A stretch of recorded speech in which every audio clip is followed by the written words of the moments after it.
네, 안녕하세요. 박태우 구국담론 방송 시작하겠습니다. 오늘 금요일 벌써 이제 일주일, 지난주 일주일, 지난 방송에서 일주일이 지났는데 이제 6월 장마의 달, 6월 호국 보은의 달 이런 중요한 시점에서 제가 오늘 여러 가지 좀 말씀을 좀 드리기 전에 먼저 좀 전에 여러분들 뉴스 보시겠습니다만 국민의힘 당대표의 36살의 젊은 이준석 군이 선출이 됐다고 그럽니다. 근데 아직 이미 예견된 일이긴 하지만 진짜 보수, 정통 보수에서는 사실 이준석 씨가 당대표가 되는 거에 대해서 많은 우려를 해왔죠, 그동안에. 그거는 다름이 아니죠. 그분이 그동안에 해왔던 이야기가 탄핵은 정당했다는 것부터 시작해서, 그 다음에 현재 대한민국에서 진행 중인 현대사에 대한 인식의 부족, 그리고 세대 차이가 있을 만큼 지금 문재인 씨를 보는 시각 이런 거에서 대한민국 정통 보수 세력과는 좀 시각차를 드러냈기 때문에 그런 우려를 했습니다. 물론 이제 어떤 제1야당을 이끌어갈지는 또 봐야 되겠습니다만 분명한 것은 그 당대표 선출 과정에서 보여진 그러한 인식선상에서 크게 벗어나지 못하고 아마 당을 이끌어가지 않을까 이런 생각을 해보면은 참 야권이 그런 인식 가지고 어떻게 대한민국 국민들이 걱정하는 그런 과제들을 야당이 제도권 내에 수행할 수 있을까. 지금까지도 그렇게 그런 역할이 안 돼가지고 야당이 없는 걸로 하고 문재인 씨 이중대니 뭐냐 하면서 폄하했는데 더 걱정이 된다. 그런 말씀 드리겠습니다. 근데 재밌는 거는 여기 보니까 5명의 후보가 출마한 당대표 경선에서 국민 여론조사에서는 58%의 압도적인 지지, 당원 투표에서는 37%로 나경원 후보가 40%에 이어서 2등을 했다. 저는 이 부분을 상당히 좀 곱씹어 봤어요. 왜냐?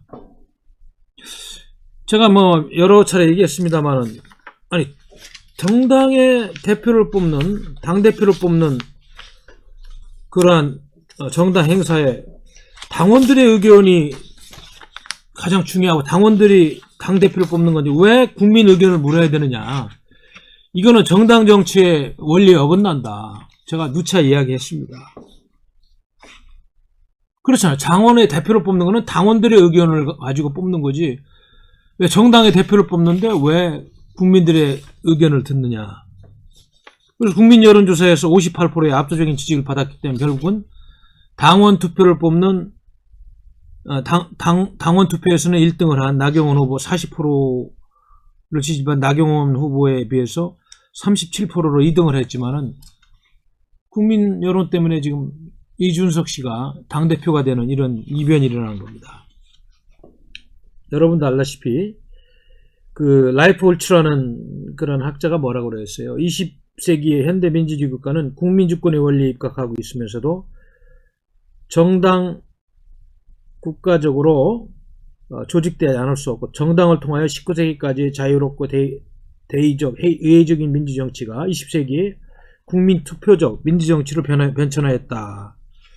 이런 이야기를 하면서 현재의 민주정치가 정당 정치로 특정되어진다는 사실을 이렇게 지적하고 있는데, 일단은 정당 정치의 핵심은 당원들의 의견이 가장 중요한 겁니다.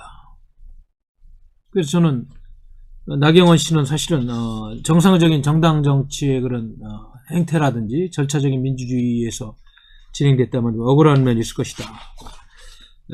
누차 경고했지만 이준석 씨는 탄핵 세력을 대표하는 그런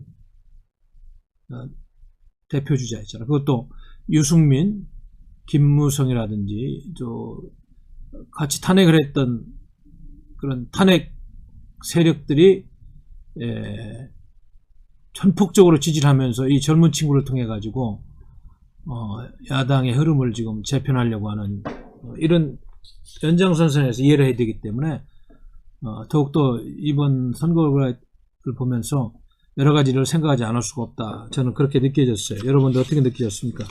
자, 그럼 지금부터는 우리가 뭘 걱정해야 되냐면, 그럼 이들이 탄핵을 정당화하고 지금도 탄핵에 역사적으로 아무런 문제가 없다는 이런 세력들이 이제 주도하는 정치, 역사를 바로잡을 기회를 또 잠시 미뤄야 되는, 다른 대표들이 됐어도 뭐 탄핵 문제에 있어서는 다 찬성한 사람들이기 때문에 조경태 씨가 본격적으로 바로잡겠다는 이야기에는 그 문제에 대해서 우리 정통 보수 세력이 요구하는 수준의 그런 의지를 가진 후보는 없었지만, 특히나 이준석 이 후보는 탄핵의 핵심 주동 세력이었던 김무성, 유승민의 전폭적인 지지를 받으면서 탄핵을 주도한 세력들의 어떤 아바타 역할을 할 수밖에 없고, 또 같이 탄핵을 기획하고 같이 치러진 그 지금 문재인 정부 내에 있는 세력과도 그런 인식을 같이 하고 있기 때문에 상당히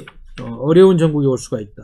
그러다 보니까 문재인 씨도 이준석 지금 신임 대표한테 전화를 해가지고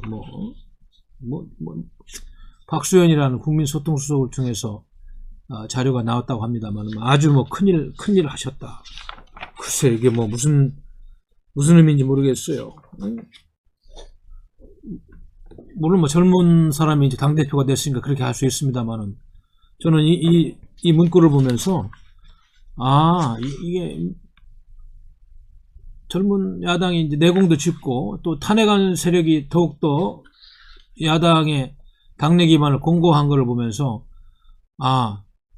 문재인 주사파 권력이 정권을 연장하는데 한층 더 쉬워진 환경이 일단은 조성되지 않았나, 이런 뜻을 내포한 그런 코멘트가 아닌가, 이런 생각까지 했습니다. 하여튼 지켜보겠습니다만은 예상됐듯이 이런 결과가 나왔습니다만은 상당히 지금 정통 우파 세력들은 여러 가지를 생각하게 하는 잘못된 탄핵의 역사를 바로잡을 수 있는 그런 시계추가 또 멀어지는 이런 안타까운 현실을 우리가 봐야 된다, 이런 말씀을 드리겠어요.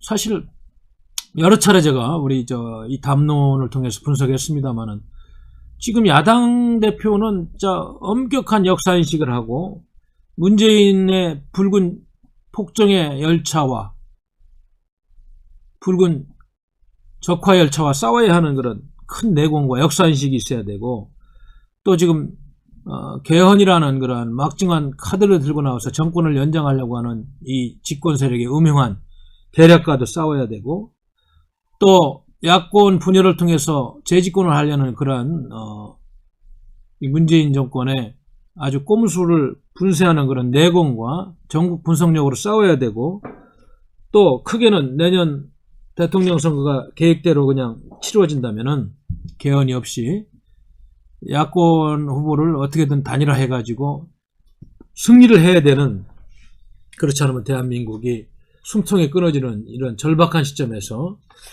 지금 야당 후보가 이렇게 젊은 친구로 됐다는 거는, 지금 피상적으로 많은 언론에서는 젊은 피로 세대 교체되고 변화를 바라는 흐름이다, 이렇게 이야기를 합니다만은, 저는 그거보다는 지금 말씀드렸듯이 지금 문재인 주사파 정권이 지금 구상하고 있는 내년 대선, 또 그 지방선거, 그리고 사회주의 연방제, 또 개헌 음모 등을 쉽게 갈 수 있는 그런 토대를 마련했다는 쪽에서 아마 저쪽 주사파 핵심 세력들은 지금 회심의 미소를 짓고 있을 것이다. 이거를 여러분들이 반드시 짚고 넘어가야 됩니다.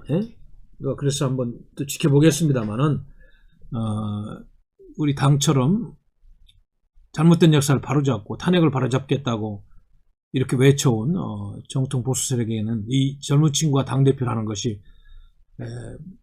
일견 야당이 국민의힘이 대통령 후보를 중심으로 분열될 수 있는 소지가 있겠습니다만, 아무튼 제도적으로 지금 더욱더 탄핵 주동 세력, 탄핵이 정당했다는 세력들이 아직은 야당을 끌고 가고 있는 이 비참한 현실을 우리가 어떻게 극복할 것인가 좀 연구를 해야 되겠다는 말씀을 드리겠습니다. 그리고 지금 오늘 이제 여기 오기 전에 뉴스를 보니까 문재인 씨 부부가 이제 G7 회의를 위해서 지금 출국을 했는데, 이번 그 G7 회의에 가는 문재인 씨는 사실 막강한 그런 역사적인 사명을 갖고 있죠. 지난번 한미 정상회담 그 성과를 잘 지금 이어받아서 다자 외교 무대에 가가지고 그걸 다시 한번 내실을 기해야 되는데, 그런 시점에 뭐 오늘 아침에도 신문을 보니까 왕이 외교부장이 우리 정우영 대한민국 외교수장한테 전화를 해가지고 뭐 한국을 거의 협박하는 수준의 그런 멘트도 냈다고 그래요. 뭐 미국의 장단에 휩쓸리지 말라, 뭐 이런 직접적인 표현도 했다는데, 이게 도대체 얼마나 이 정부가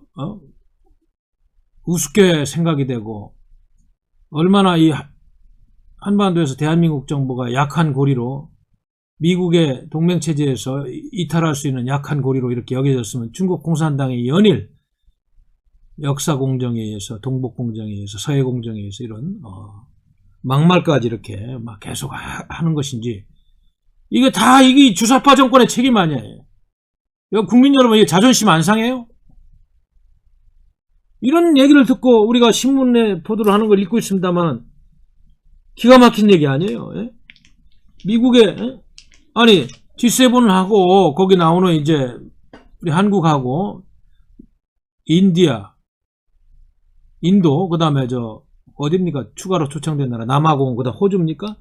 이런 나라들을 지금 거기 불러들이는 이유가, 미국이 중국 공산당 견제하는 반중연대를 완성하겠다는 그런 무대에 대한민국 초청돼서 가는데, 중국 공산당이 내정 간섭 차원에서 말이죠, 일개 외교부장이 서열 20위도 넘는 사람이 지난번에 여기 서울에 와가지고 말이죠, 중국 공산당이 과거에 말이죠, 그 사대주의적인 속성을 가진 조선 유교 문화에 그런 찌꺼기가 있어서 그런지 모르겠습니다만, 이렇게 오만불순하게 주권국가인 대한민국을 우습게 하고 있다는 것은 참 통탄할 일이다. 이 모든 게 문재인 주사파 정권의 굴욕적이고 종속적인 대중 노선, 그리고 반미 노선에 비롯된 것이다 하면서 책임을 져야 된다는 말씀을 드리지 않을 수가 없어요.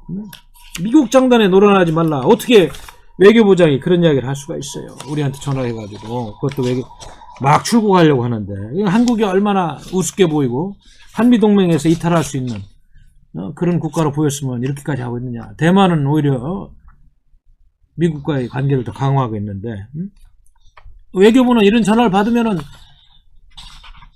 강력하게 항의를 왜 못해요?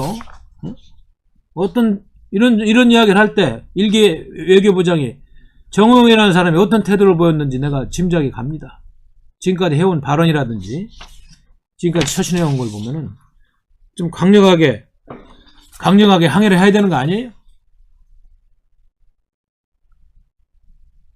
그러니까 이게 당당하지 못한 우리 외교부, 뭐가 그렇게 책을 잡혔어요? 참 시중잡배 같은 그런 말이죠. 중국이 외교부장이, 이것도 무슨 당의 무슨 당뇨도 아니고 매너와 절차를 중요하는 외교를 대표하는 중국의 외교부장이 이런 식으로 말이죠.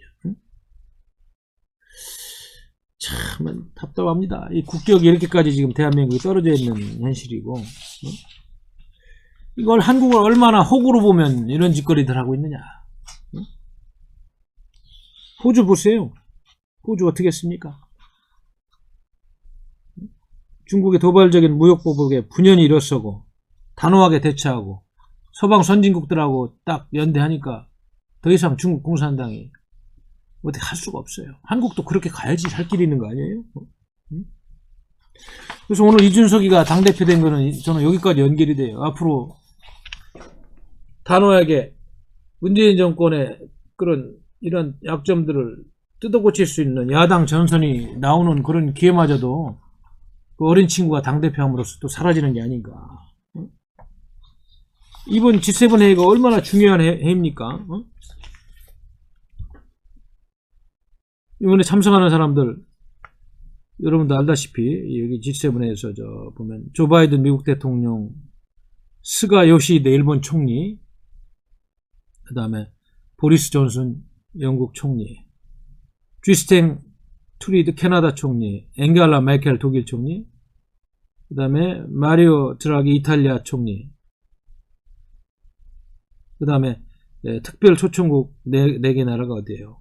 인도 총리, 나렌드라 모디, 그 다음에 호주 총리 스칸 마리슨 호주 총리하고 시릴 라마포사 남아프리카 공화국 대통령, 그리고 이제 우리 한국의 문재인 씨인데, 여기 보면 의제도 발전적인 재건, 빌드백 베터, 공유하는 가치를 옹호한다.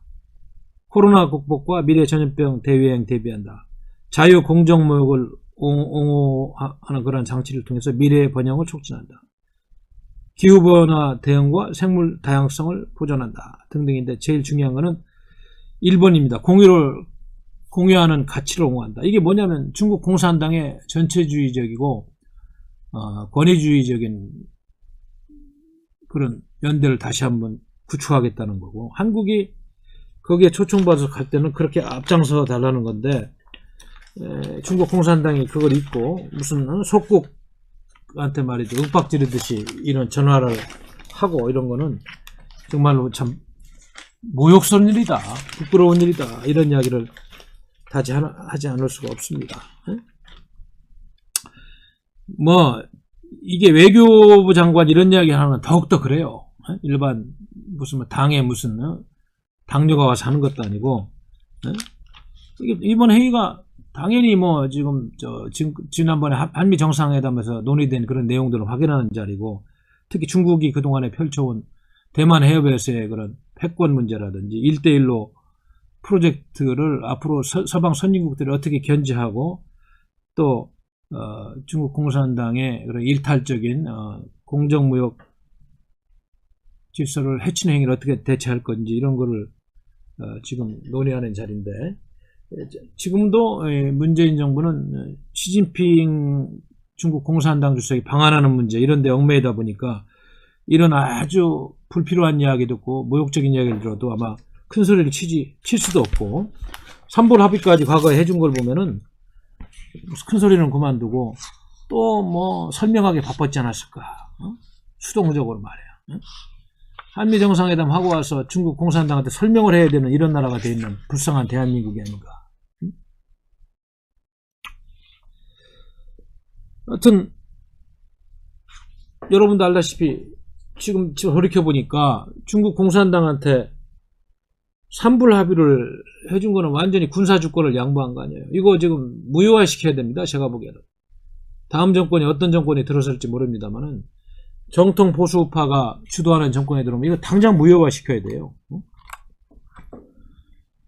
3불 정책을 강요한 중국 공산당이야말로 냉전적인 그러한 세력이죠.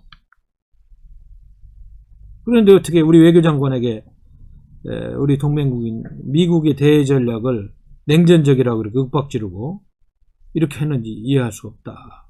미국이 추구하고 있는 인도태평양 전략이 냉전적 사고에 가득 찬 집단적 대결을 부추긴다라고 이렇게 아주 노골적으로 반미를 선동하고 우리나라의 동맹 가치를 훼손하는 이런 일을 했습니다. 하여튼 이번에 문재인 씨 그 G7회담 가서 당당하게 이런 중국 공산당의 잘못된 의견 무시하고 국익을 대변하는 그런 외교를 해줘야 된다는 이야기를 대한민국 자유보수 시민으로서 다시 한번 부탁을 합니다. 뭐 그렇게 안 할까봐 걱정이 많이 됩니다만은 정말로 그렇게 해야 돼요. 정말로 그렇게 해야 됩니다. 우리 당원 동지 여러분, 그리고 애국 시민 여러분, 해동표 여러분, 요즘 뭐 현안들이 많죠. 어제도 목요 이슈 정례 기자회견 청와대 분수대 앞에 가서 이야기를 하면서 뭐 붉은 홍위병 세력들이 꽈리를 튼 청와대 앞에서 마이크 소리를 하도 줄이라고 해서 경호실에서 그 소리가 거기까지 들리진 않겠습니다만은, 그래도 거기 지나가는 시민들 또 기록으로 남기겠다고 큰 소리로 항의를 했습니다만 전혀 우리 상식을 가진 시민들 그리고 보편적인 민주주의 가치를 가진 국민들이 생각하는 방향으로 국정의 운영이 안 되고 있습니다. 지금 갈수록 가관이죠. 어제도 잠깐 소개를 했습니다만은 아니 어떻게 그 서울시의 예산을 가지고 운영하는 서울시립대학에서 북한의 독재적인 전체주의를 미화하는 그런 행사를 하고 있다고 그럽니까? 이게 평양의 시간이라는 전시회를 평양 찬양전 이런 형태로 서울시립대에서 하고 있대요. 지금. 이게 적화됐다는 현장에 또 하나요.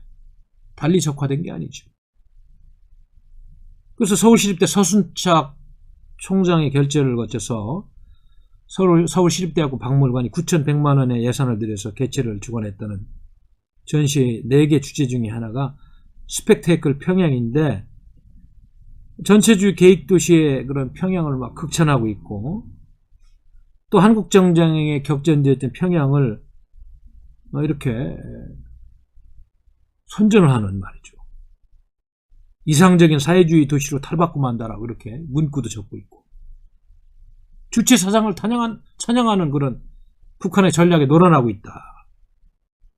그러니까 북한 정권 대변인의 선동문적인 그런 문구들을 그대로 젊은 영혼들이 역사교육도 잘 안 된 그대로 보면서 어떻게 될 것인가. 내가 왜 그러냐면 오늘 주요 신문에 광고가 다 게재됐는데 여기 이런 전면 광고를 봤어요. 내가 연계가 됩니다. 여기 보면은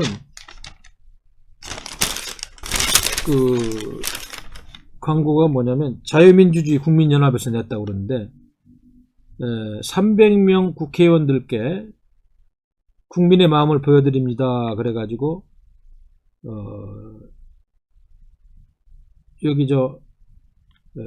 국가보안법 7조 폐지 문제하고 김일성 회고록 출판하는 문제에 대해서 나름대로 이렇게 여론을 조사해서 이 통계 수치를 갖고 이제 광고를 낸 건데 지금 이러니까 지금 국가보안법을 폐지해서 마지막 남은 그 제도적인 장치 간첩들 활동을 제어하는 적화를 저하는 마지막 법적 장치인 국가보안법을 폐지하려고 하는 이적 세력들의 준동을 막아야 되는 이 시점에 대학가에서 이런 것들이 지금 진행되는 것이 대한민국의 적화의 현장을 그대로 본다. 이렇게 이야기하더라고요. 여기 보면은 다른 건 뭐 그만두고 뭐라고 되어 있냐면 국가의 존립, 안전이나 자유민주적 기본 질서를 이롭게 한다는 점을 알면서 반국가 단체나 그 구성원 또는 그 지령을 받은 자의 활동을 찬양, 고무, 선전 또는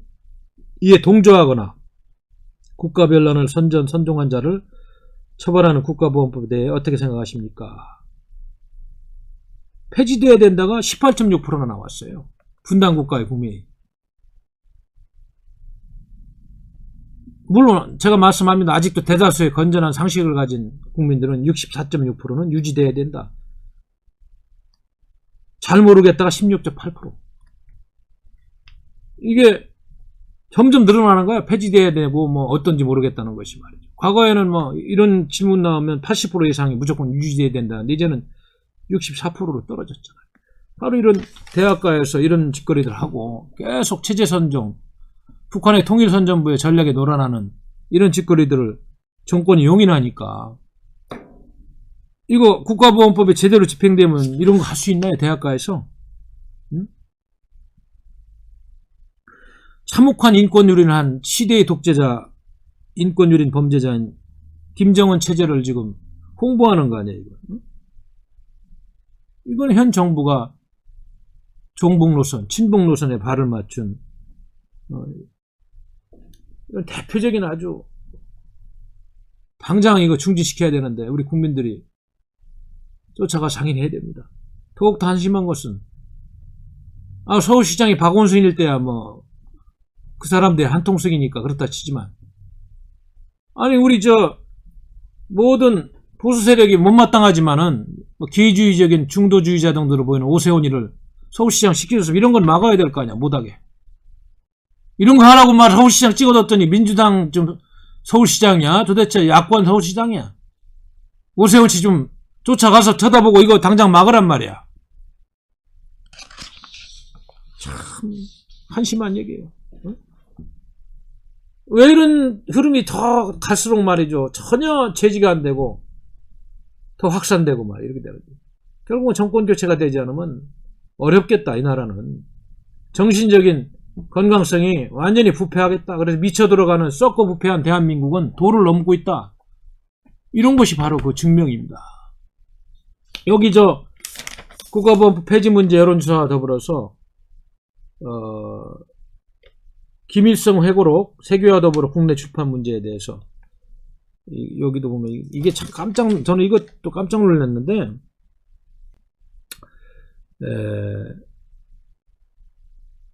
지금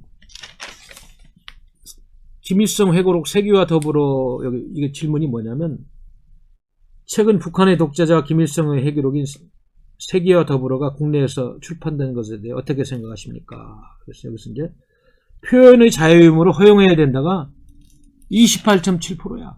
이게 역사 교육이 안 되고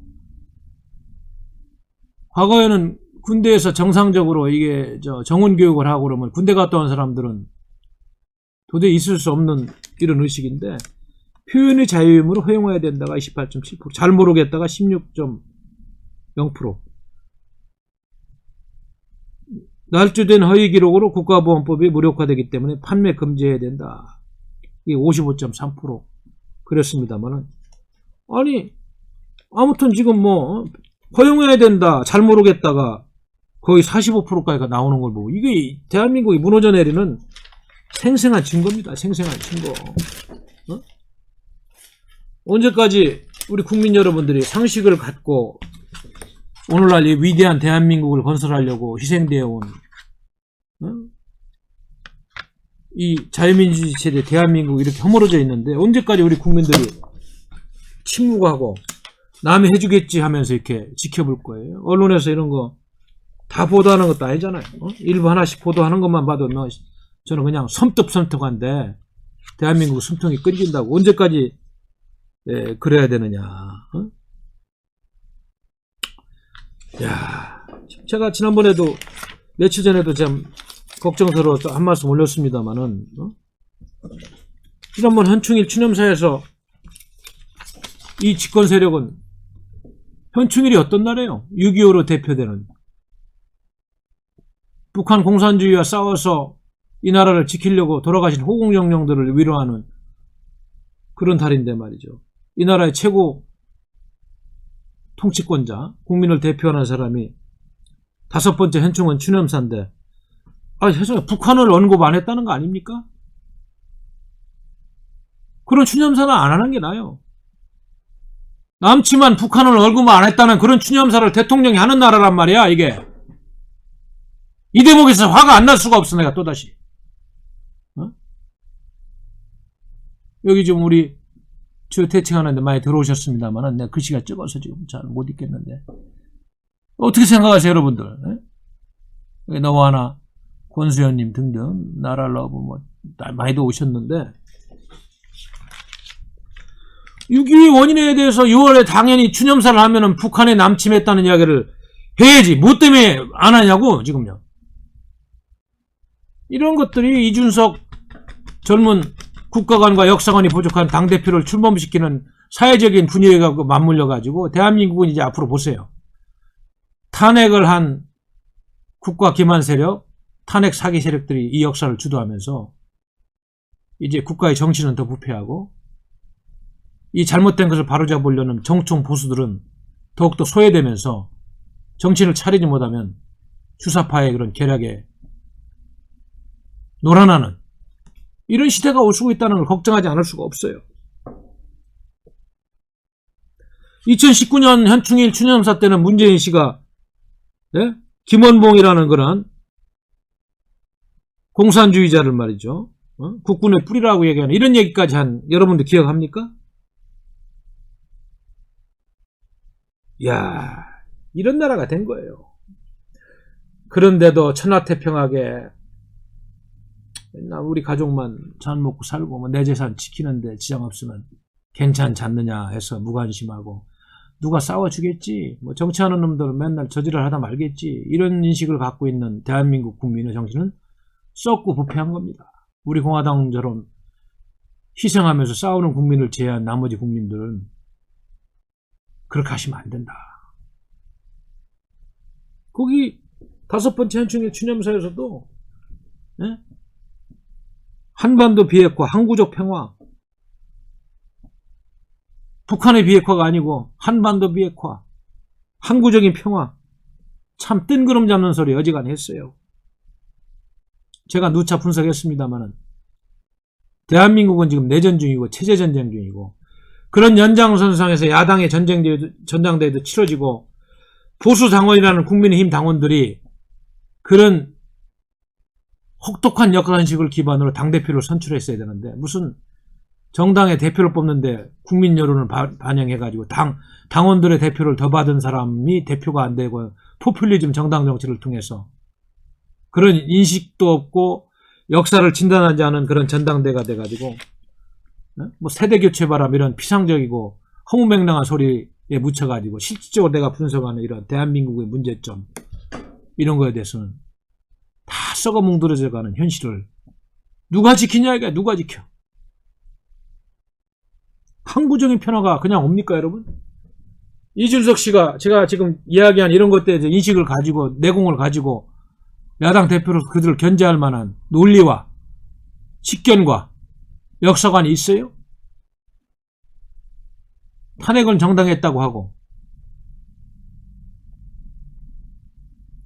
제주 4.3 문제도 대한민국의 자유민주주의를 지키기 위해서 공권력을 동원한 국군과 경찰의 그런 정당한 폭력 진압 행위를 갖다가 공권력을 국가폭력이라고 한 이 문재인 씨의 그런 문제점에 대해 지적도 안 하고 두리뭉실하게 잘못된 인식을 갖고 있는 이준석 씨가 야당 대표로서 어떻게 전선을 형성해서 대선 전국에서 이들을 제압하고 잠자고 있는 국민들을 깨워서 어떻게 역사를 되찾아오겠느냐 다시 한번 내가 지적을 합니다 여러분. 지금 엉터리 세력 있잖아요. 청와대도 엉터리고 두루뭉실한 가짜 민주주의 세력들이 말이죠. 민주화를 이장한 적화 세력들 아니에요 지금.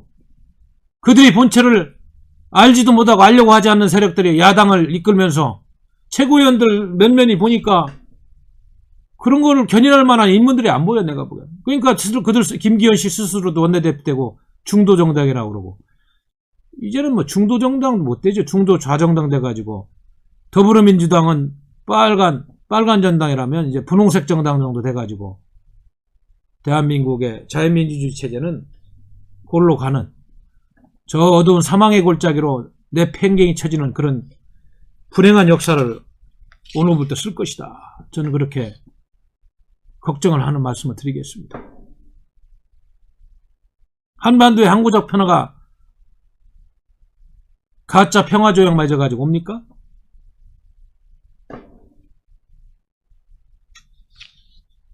한반도의 항구적인 평화가 어떻게 오는 거예요? 지금도 제가 보기에는 주한미군만 딱 철수하면은 곧바로 적화돼요. 한반도의 평화는 군사적인 세력 균형이 한미동맹 체제 때문에 지켜졌지. 이런 썩어빠진 위선적인 평화 논리라든지 민족 논리 이런 거 가지고 지켜진 게 아니에요. 여러분 역사를 좀 냉정하고 혹독하게 봐야 되는 거 아닙니까? 냉정하고 혹독하게 봐야 돼요 여러분. 지난 6월 6일 날 6월 5일 날은 저희들이 동작동 국립현충원을 당 지도부가 다 참배하고 6월 6일 날은 우리 당대표 조원진 대표께서는 영천의 호국원 거기 그 부친께서 거기 지금 연장돼 계신가요? 거기를 갔고 그 다음에 대전현충원은 제가 우리 충남북도당 당원들하고 같이 가서 지금 참배를 하고 그 다음에 부산의 유엔 참전 공원인가요? 거기는 부산시당에 간 걸로 보면 제가 대전 현충원에 거기 뭐 저 백선엽 장군이라든지 이재수 장군 묘, 또 연평해전, 그 다음에 천안함 희생자들의 그 묘역을 둘러보면서 정말 많은 생각이 들었어요. 가짜 위장 평화 세력이 낳은 참사다. 제대로 교전 수칙을 수행하게 하고 북한이 만행을 저질리지 않았다면 그런 일이 없었다. 그게 역사의 현장의 현실이에요. 이준석이가 야당 대표로서 이런 걸 혹독하게 알고 탄핵이 정당했다고 하는 것인지, 탄핵을 주도한 세력들이 바로 이러한 북한과 맥이 닿는, 이적 세력과 맥이 닿는 지금 국민의힘 당내 김무성을 중심으로 한 역사에 씻을 수 없는 죄를 진 이런 탄핵 사기 세력들의 포위가 된 당대표가 돼가지고 뭘 할 수 있을지 걱정은 하지 않을 수 없는 이런 상황이잖아요, 지금. 응? 거기 연평해전 희생자들 묘역에 가니까 박동엽 병장 그 묘비가 눈에 들어오더구만요. 제가 왜 특히 그 묘비가 눈에 많이 들어왔냐면, 우리 그 국민 성금으로 만든 영화 연평해전이라는 영화를 본 기억이 나서 그런 거예요. 그 영화 참 잘 만든 영화 아니에요, 연평해전. 참으로 국가안보의식을 그대로 함양할 수 있는 팩트 그대로 100% 전달하는 영화예요. 북한이 어떤 세력인지를 그대로 보여주고 있잖아요. 근데 이런 세력들과 야합해서 가짜 평화 논리를 가지고 항구적인 평화를 얘기한다? 어불성설이죠. 지금 한반도 평화는 주한미군이 군사적으로 세력균형을 이루기 때문에 지켜지는 겁니다.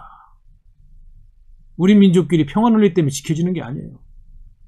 6.25를 안 겪어봐서 모르겠습니까? 6.25를 겪어본 분들은 제가 이런 이야기 하지 않아도, 또 군대 생활하면서 정원교육을 제대로 받는, 역사교육을 받은 사람들은 다 아는 사실 아닙니까, 여러분? 어떻게 항구적인 평화가 말로 가능합니까? 더군다나 북한이 핵을 포기하지 않고 국제사회를 기만하면서 백성들은 수백만 명 굶어 죽으면서 독재 체제를 유지하는 세계 최악의 인권유린 국가, 종교 탄압 국가를 앞에 두고 있는 국가가, 저는 이준석 당대표가 된 것은 제2의 탄핵 사태라고 저도 이야기했잖아요. 대한민국의 정통 보수 세력이 자리를 잡고 이걸 바로잡을 수 있는 기회를 교묘하게 가짜 보수 정당을 더 약체를 시킴으로써 분열과 기만으로써 대한민국 정치 발전을 가로막는, 언론들이 피상적으로 뭐 세대 교체니 뭐니 그런 이야기는 지금 본질을 못 보는 얘기다. 본질하고 거리가 먼 얘기다. 그럴 수 있는 측면이 있지만 누차 얘기합니다. 제가 6.25 때 우리가 내일 이제 대구 집회 때문에 그 전에 이제 10시에, 아침 10시에 칠곡에 있는 그 다부동 전적지를 갑니다만, 6.25 때 그때 제가 듣기로는 우리 국군 1사단에서 인민군 3개 사단을 물리치지 않았다면, 적게는 그렇게 보고 크게는 메가더 장군의 인천 상륙작전이 없었다면 우리 힘만으로 적화를 막을 수 있었겠어요? 인천 상륙작전이야말로 대한민국이 적화를 막은 결정적인 평화를 지키는 정의로운 군사적인 그런 과시행위 아니었습니까? 말로서 지킨 게 아니잖아. 지금도 똑같아요. 말로서 평화가 오는 게 아니에요. 북한의 핵을 제압할 수 있는 그런 군사력, 공포의 균형을 이루고 정신무장이 안 되면은 평화를 못 지키는 거, 말로 지키는 거 아니에요. 항구적 평화라는 게 군사적인 세력 균형이 없이 말로 지켜지는 게 아니잖아요. 이렇게 현재 집권 세력들은 호도된 논리로 국민과 역사를 기만하고 있다. 고발하지 않을 수 없어요. 이준석이라는 당대표가 이런 세력들의 농간과 기만에 녹아나가지고 이런 역사인식이 없이 탄핵이 정당했다는 얘기를 하면서 거대한 그런 음모론에 수장되는 그런 우를 범하면 안 된다. 그래서 걱정하는 것이다. 6.25 겪은 지 얼마 됐어요, 우리가. 이렇게 옳은 역사 분석을 하고 헌법을 지키고 대한민국을 지키자면 그게 구구라고 하는 사람들이 어떻게 대한민국을 대표하는 야당 지도자가 되고 야당 세력이 됩니까? 그러니까 그들은 야당 세력을 할 수가 없다. 다시 한번 내가 이야기를 하는 거고, 6.25 때 그런 아픈 역사를 우리가 얼마 됐다고 젊은 사람들에게 제대로 교육을 안 하고 전교주의 잘못된 사관주의로 다 오염되어 있다 보니까 이런 여론조사 광고를 통해서 김일성의 그런 조작된 회고록을 유통돼도 괜찮다는 사람이 28.7%나 나오는 이런 적화된 대한민국 현장, 실패한 대한민국의 역사교육의 현장, 실패한 대한민국 민주시민교육의 현장 그대로 우리가 보고 있다.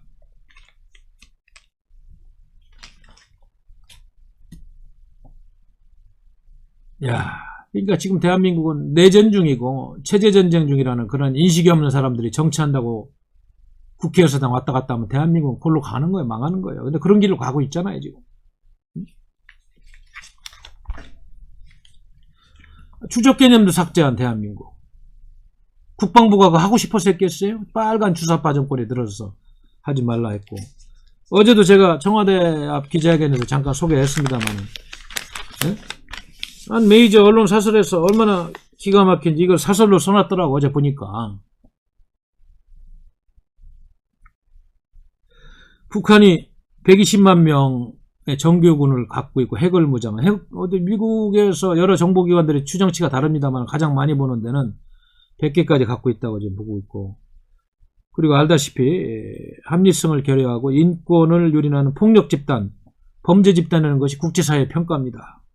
그런 사람들하고 대화로서 항구적인 평화를 이야기하는 집단은 대한민국을 사랑하는 집단이에요. 대한민국의 체제를 지키려는 집단입니까? 그러니까 사회주의 연방제하다는 그 음모가 왜 나오는지를 알아야 되는데 이런 거를 막을 야당이 또 없다는 것이 안타깝다.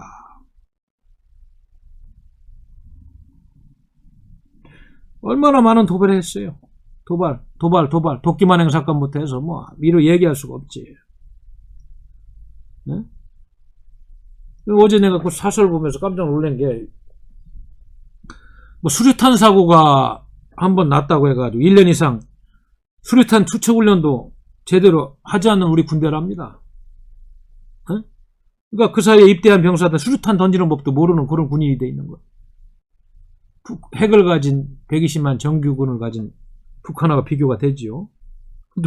더 재밌는 거는 40km 행군을 하는데 부대원 530명 중에 230명이 아프다고 빠지고, 이게 군대입니까 도대체? 이게 군대예요? 저도 병장으로서 군대 생활하면서 행군도 배고 있습니다. 이건 도대체 제가 군사 생활할 때는 상상할 수도 없는 거예요. 상상할 수도. 그나마 300명 중 230명이 아프다고 빠지고 연병장에 모인 300명 중에 180명은 물통만 찼대. 예? 정말 이건 무슨 웃음이 나와가지고 군대 생활 안 한 사람도 웃음이 나올 겁니다. 이게 군대냐고. 예? 그러다 100명은 빈 군장을 들었대. 행군을 훈련한다는데. 썩어 빠져도 이런 국방장관을 국민들이 용납합니까? 서욱이는 쓸데없이 한미동맹 해체하는 전작권 달라고 하지 말고 이 사람아 가서 이런 거나 점검하고, 이런 썩어빠진 군대를 가지고 6월이 호국 보훈의 달이니까 특별히 더 이야기하는 게 어떻게 주적인 북한을 막냐고. 지휘관이 제대로 훈련하라고 그런 이야기를 하면 말이죠. 병사에 고통을 준다고 이런 청원회원도 하는데, 만약에 지금 분단국가에 사는 대한민국의 정상적인 시민이 아들 군대 가서 이런 얘기하는 대한민국 국민이 있다면 대한민국 국민의 자격이 없는 거예요. 그런 이야기하는 부모가 있다면은 언젠가는 더 참혹한 그러한 아픔을 잠시 자식 사랑을 과하게 하다가 우리 공동체를 파괴하는 이런 일들을 하는 것이다. 저도 우리 아들 저기 춘천 북쪽에서 군대 생활 병장까지 하고 나오면서 면회도 가보고 했습니다만은 자식 군대 생활하는 거 안타깝지 않은 사람이 어디 있어요? 대한민국의 건전한 자유시민이고, 제가 이야기하는 6.25라는 역사를 알고 이 나라가 어떻게 지켜졌는지 아는 호국 보훈을 아래 이런 군대 문화를 만드는데 우리 군에 보낸 부모님들이 이렇게 전화하고 이런다는 거는, 가혹행위가 있다면 그건 해야 되겠지만 이거는 대한민국을 망치는 길입니다. 나 얘기가 좀 곁나갔는데 하도 내가 도대체 말이죠. 그리고 군복무도 18개월이면 끝난다면서 말이에요. 무슨 훈련이나 하고 기계 기름칠 몇 번 하면 제대하는 이런 군대가 돼 있는데, 지휘관의 명령도 안 먹히는 그런 군대. 응? 1년에 국방 예산을 50조 원을 쓰는데 이제 50만 명으로 줄인다니까 1인당 약 1억 원씩 이렇게 막대한 국방 예산을 쓰면서 주적 개념도 삭대하고 훈련도 안 하고, 예? 행군 훈련 한 번 하려니까 어느 부대에서 40km 행군 한 번 하려니까 부대원 530명 중에서 230명이 아프다고 빠지고, 그나마 연병장에 모인 300명 중에서 180명은 물통만 차고 나오고 100명은 빈 군장을 들었다. 이거 월남이 패망할 때보다 더하네. 내가 보니까 월남이 망할 때보다 더해. 자식이 군대 가가지고 아무런 사고 없이 잘 제대하고 이 나라를 위해서 호국 보훈의 정신을 기리고 말이죠. 집단 공동체 생활을 하는 걸 잘 배우게끔 가혹행위라든지 이런 거는 없게 하는 그런 여러 가지 주의 조치는 좋지만, 이거는 다 망치는 거예요. 이거는 자식도 망치고 나라도 망치고, 이래서 대한민국은 정신도 썩고 미쳐 들어가는 나라라는 게 여기 이런 거에서도 또 나타나는 거예요. 이런 걸 보고도 국방장관은 보고받고 뭐하고 있는 거야, 서욱이는. 그리고 똥병들 뭐하고 있어. 군인이 말이야, 군인다워야지. 잘못된 명령하면 거부를 해야 되는 거 아니야. 헌법에 있는 헌법정신에 해가지고. 갑자기 또 이야기하다 보니까 말이죠. 화가 안 날 수 있습니까, 지금? 국제정치는 냉정한 거예요. 에? 감정적으로 되는 거, 낭만적으로 되는 거 아닙니다. 우리 대한민국을 지키는 우리 스스로의 정신무장이 안 되고, 준비가 안 돼 있고, 그리고 그걸 지킬 만한 군사적인 세력균형이 없는 나라는 망하는 겁니다. 경제적으로 잘 사는 게 끝나는 게 아니에요. 경제적으로 잘 사는 거는 잘 살 수도 있고 또 못 살 수도 있고, 그러나 내가 이야기하는 우리 기본적인 국토방위 의무는 무조건 갖춰야 되는 거야. 가장 기본이기 때문에. 문재인 정부 들어서서 군대를, 이거 무슨 나이론 군대도 아니고 골목에 무슨 병정놀이 하는 거야 뭐야 지금. 나는 군대를 사병으로 병장으로 대대했지만은 도저히 있을 수 없는 일들이 지금 대한민국에서, 네? 이렇게 버젓이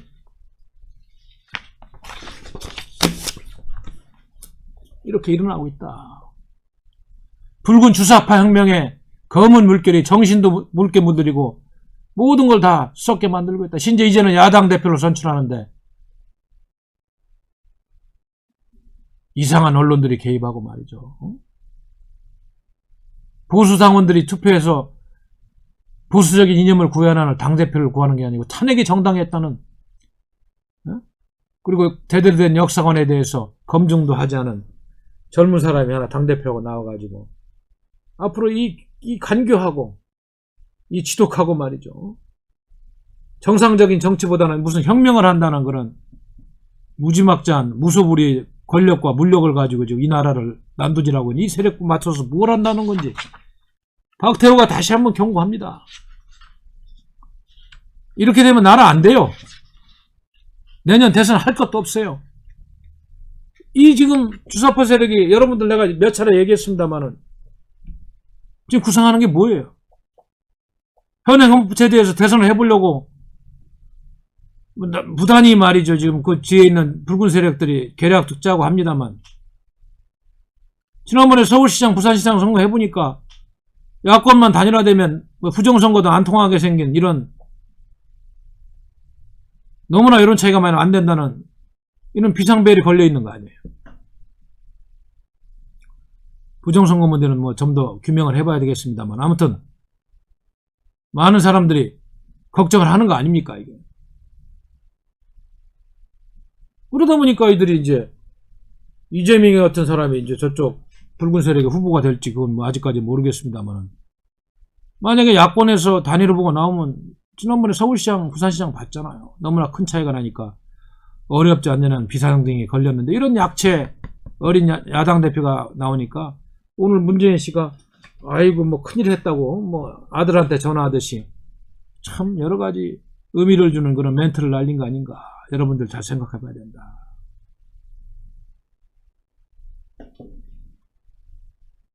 그 대통령 직선제로 권력을 뺏기게 생겼다는 게 이제 확실해지면은 야당 분열 공작이 이제 들어갈 텐데, 그것이 그래서 그들이 꺼내놓은 게 그 중에 카드 하나로 이제 마음이 있어서, 정말 사죄하는 마음이 아니고 야권 분열책으로 박근혜 대통령님을 지금 석방하겠다고 몇 번 만지작거리다 넣었다가 만지작거리다 넣었다가 지금 미국 국제사회 양심 세력들이 이야기해도 말이죠. 이재명 씨 카드하고 맞물려가지고 지난번에는 미국 갔다 와가지고 본격적으로 고민을 해서 이제 한명숙 이석기하고 연계해가지고 그 자체적인 대기문이라든지 지지 세력들 반대에게 무마하려고 뭐 뛰어도 갔다가 지금도 그 카드를 만족거리고 있는데, 야권이 분열돼야지 전형 체제 대통령 선거법으로 정권을 연장할 거 아니에요. 그러니까 그렇게 한다. 오늘 국민의힘의 당대표 선출은 여러분들이 알아야 되는 게, 뭐 겉으로 언론들이 떠들어대는 뭐 세대 교체니 뭐 새로운 정치니 뭐 기성 정치권에 대한 반감이니 뭐 이런 거는 제가 보기엔 피상적인 거고, 제가 보는 본질은 탄핵을 주동한 김무성, 유승민 세력, 그리고 어떤 박지원이를 중심으로 한 현 정권의 실세들, 이적 세력들이 그들의 재과를 영원히 묻기 위해서 다시 한번 그 당시 탄핵을 공모한 언론들, 조선일보를 비롯한 기타 등등 언론들과 짜고서 제2의 탄핵을 대한민국 체제에 가한 음모국이었다. 저는 그렇게 분석을 합니다. 그렇기 때문에 희망이 없다. 야당이라고 볼 것도 없다. 오직 믿을 건 국민 여러분들의 저항정신과 투쟁정신과 국민 저항권밖에 없다는 이야기를 다시 한번 말씀드립니다. 전혀 기대할 게 없어요. 이런 연장선상에서 장난치고 내년 대선 정국까지 그대로 흘러갑니다. 자, 뭐 야권 분열해서 이렇게 하겠다는 그런 자신감도 없기 때문에 이들이 지금 동시에 만지고 있는 카드가 뭐예요? 야, 그 대통령 뭐 그거 뺏기더라도 형식적으로 외교 국방만 이렇게 하게 하고 실제로 중요한 내치라든지 뭐 정보기관, 실질적으로 중요한 내치는 총리가 하게 하는 이원집정부제나 내각자 이름을 뭐 달리하더라도 200석 가까이 동원 가능하니까 개헌을 통해 가지고 틀을 바꿔서 대선을 해보자. 이거에 대한 이익이 맞닥뜨리는 세력들이 지금 이런 약체 야당 대표를 뽑아놓은 거 아니에요? 이거 쉽게 가려고. 탄핵이 잘못돼서 바로잡아야 되는 세력이 정권 잡으면 지금 내가 이야기한 세력들은 어떤 처벌을 받겠어요? 처벌 정도가 아니죠. 혹독한 시련이 넘어서는 씻을 수 없는 그런 고통을 당할 거 아니겠습니까? 그러니까 지들이 살라고 이렇게 장난들 하고 있는 겁니다. 그래서 이제 6월 말이나 7월 되면은 임시국회 끝나면은 반드시 동시다발적으로 아까 얘기하는 그런 전략과 맞물려 가지고 개헌 논의가 진행됩니다. 뭐 오래 걸리지도 않잖아. 3개월이면 끝나던데 보니까. 200명만 찬성하면 국민투표 붙여지니까. 그래서 형식적인 대통령 하나 뽑아놓고 이 주사파 정권의 촉화 작업을 계속할 수 있는, 탄핵 세력들의 사기극을 덮을 수 있는 가짜 보수들과 연계한 이름은 뭔지 모르지만 이원집정부제 내각제 형태의 그런 총리 집권 체제를 통해 가지고 저 협조한 가짜 보수들 장관 몇 자리 주고 핵심적인 자리는 다 붉은 세력들이 갖고 다시 한번 이 나라를 난도질하는 그런 음모들을 하고 있는 거예요. 이 체제, 이준석 체제가 어떻게 저항을 하냐고. 거기에 포로가 돼가지고 그들이 만든 그런 작품이 아닌가 나는 분석을 하고 있는데, 여러분들 어떻게 생각하십니까? 여러분들 내 얘기 잘 드셔야 돼. 가짜 언론들이 써대는 뭐 듣기 좋은 얘기, 뭐 세대 교체, 뭐 신선한 바람, 대한민국은 지금 그런 때가 아니잖아요. 분단 국가의 체제혁명이 지금 붉은 주사파의 혁명이 완수되느냐 그걸 막느냐 이런 내전 중에 있다는 걸 여러분들이 알면은 정말 밤잠 주무시면 안 된다.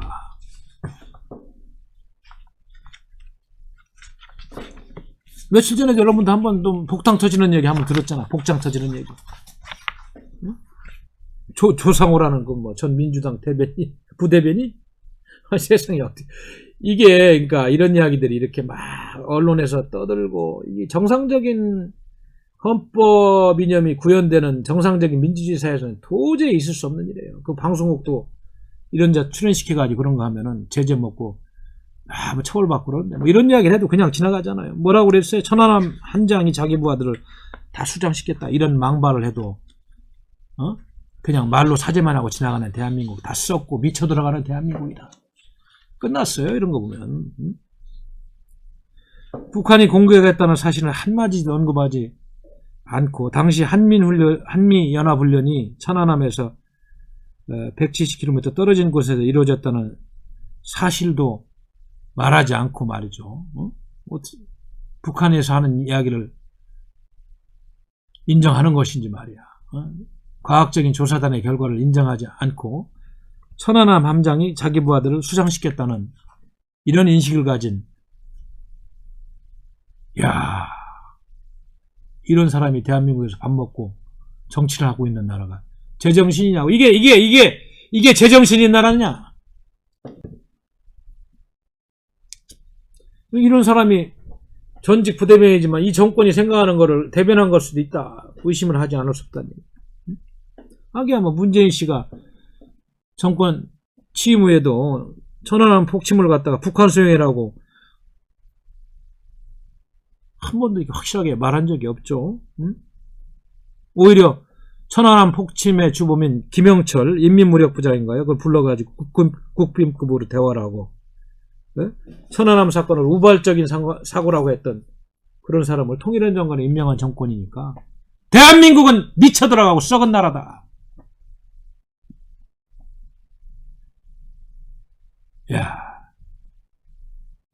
그러니까 희생당하지 않아야 될 그런 고귀한 군인들의 목숨이 이 좌파 정권들의 위선과 거짓 논리 때문에 희생당한 거 아니에요.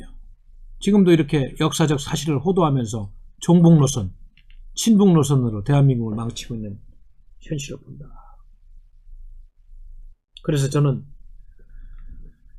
우리 양심과 제대로 된 역사인식을 가진 보수가 더 정신을 차리고 정말로 이제 자기 자신의 조그만 애국심은 다 내려놓고 오직 이러한 붉은 주사파 열차를 멈출 수 있는 그런 힘을 똘똘 뭉쳐서 만드는 그런 작업을 하지 않으면 좌파가 지은 죄를 우리 스스로 투쟁해오고 애썼지만 똑같이 짓게 되는 그런 큰 죄를 짓는 그런 일이 있어서 안 되겠다. 그래서 정신을 제대로 가진 세력들이라도 똘똘 뭉쳐서 이들이 꾸미고 있는 음모 만행을 저지하는 그런 대통령 선거 이후에 정치 일정이 돼야 되겠다.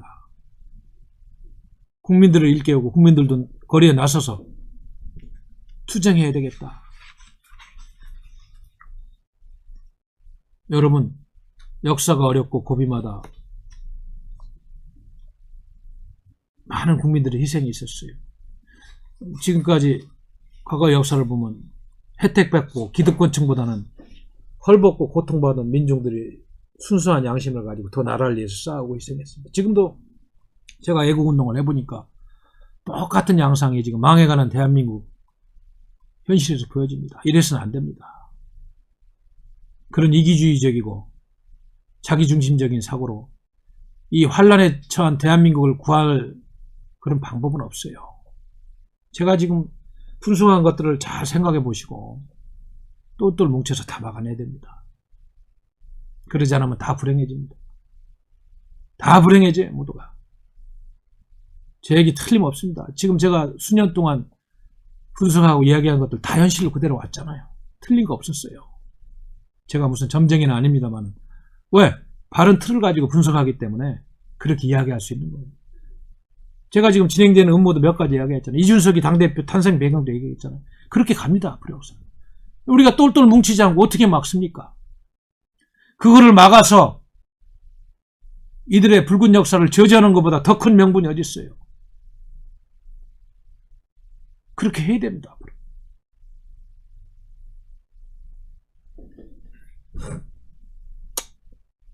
역사가 그렇게 쉽게 흘러가는 것 같아도 많은 희생과 아픔과 그리고 보이지 않는 사람들의 치열한 고민과 전략을 통해서 이렇게 만들어지기도 하고 또 우연히도 발생하고 그렇게 하는데 지금은 뭐 이제 다른 게 필요 없어요. 이러한 위험한 해방 이후에 좌우의 대립이 재현되는 내전 중인 대한민국에서 자유우파가 어떻게든 이걸 막아야 된다는 철저한 정국인식과 투쟁 노선 전략 마련으로 이거 대체하지 않으면 우리 다 망한다는 이야기를 할 수밖에 없는 시급한 정국입니다. 지금. 일제치하에서 고생할 때도 얼마나 많은 우리 민족의 선열들이 울분과 고통 속에서 죽어가고 외쳤습니까? 그러나 명분만 가지고 뜻만 가지고 안 됐잖아요. 결국은 우리가 이뤘던 그런 국권도 우리도 노력하고 뭐 광복군도 만들어서 무장 투쟁도 준비하고 했습니다만은 뭐 결국은 이 국제정치 힘이 논리에 가지고 미국의 원자탄 한 방에 해방이 온 거 아니에요. 한반도라는 이 지정학적 위치가 그렇게 엄청난 국제정치 소용돌이 속에서 벗어날 수가 없어요. 지금은 더 그렇습니다. 제가 보기에는. 전 세계에서 이제 중동이 화약고라고 했다. 요즘은 다 이 동아시아 쪽으로 전쟁이 일어나면 이곳에서 일어난다는 확률이 많아요. 한반도, 대만 해협, 남중국해, 동중국해. 이런 상황인데 한미일이 똘똘 뭉쳐서 중국 공산당, 북한 견제하지 않으면 틈새를 벌려가지고 약한 고리로 인식돼서 중국 공산당 윽박지러도 아무 소리 못하는 대한민국이라면 우리 스스로 생존권도 포기하고 지금까지 이룩한 번영의 토대도 지킬 수가 없다. 그래서 문재인 씨 이번에 가서 잘하라는 얘기예요. 한미동맹의 산약이 진심으로 다시 한번 확인하고 커드에도 더 적극적으로 참여하고 중국 공산당하고 하면 산불 정책도 잘못됐다고 이야기할 수 있는 그런 마지막 기회를 소진하지 말라는 이야기를 하는 겁니다. 우리가 해방을 미국의 원자탄 한방 때문에 이루고 6.25 때 인천 상륙작전이 적화를 막아줬듯이 지금 한반도에서 진행 중인 체제전쟁에서 미국이 갖고 있는 그 변수가 함의가 너무 큽니다. 내가 보기에는. 그러니까 이 적화 세력들이 끊임없이 반미하고 주한미군 나가라고 하고 국가보안법 철폐하자고 그러고 철폐하려고 그러고 그래서 그러는 거예요. 그거를 이해 못하는 국민이라면 대한민국 국민의 자격이 없는 거예요. 아니면 공부를 더 하셔야 되든지. 근데 그런 거에 대한 인식도 없는 사람들이 야당한다고 제도권 내에서 헛소리나 하고 있고 말이야.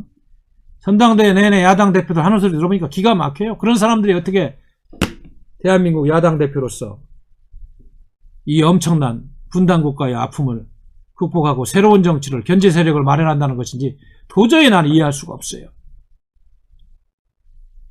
존경하고 사랑하는 당원 동지 여러분 그리고 애국 시민 여러분 해외 동포 여러분 어쨌든 박근혜 대통령님은 빨리 석방되셔야 돼요. 저들이 무슨 수를 가지고 하든 뭐하든 더욱더 석방 여론을 만들고 국제사회 동맹국들의 도움도 좀 받고 무엇보다도 제가 얘기한 잘못된 역사를 바로잡는 국민들의 저항운동이 일어나서 그래서 그분이 나오셔서 그분이 한국 정치의 잘못된 역사를 바로잡을 수 있는 그런 상징성을 가지고 범야권을 똘똘 뭉쳐서 우리가 동의하는 대선 후보를 세워서 정권을 찾아오는 그런 작업으로 가야 되겠다. 뭐 여러 가지 정당이 있으니까 각 정당들이 각자 대선 후보를 내서 경쟁을 하면 됩니다. 그래서 나중에 범단일화 작업을 통해서 박근혜 대통령님이 역할이 있게끔 빨리 석방돼야 된다는 얘기를 저는 다시 한번 말씀드리면서 오늘 방송을 마치겠습니다. 감사합니다.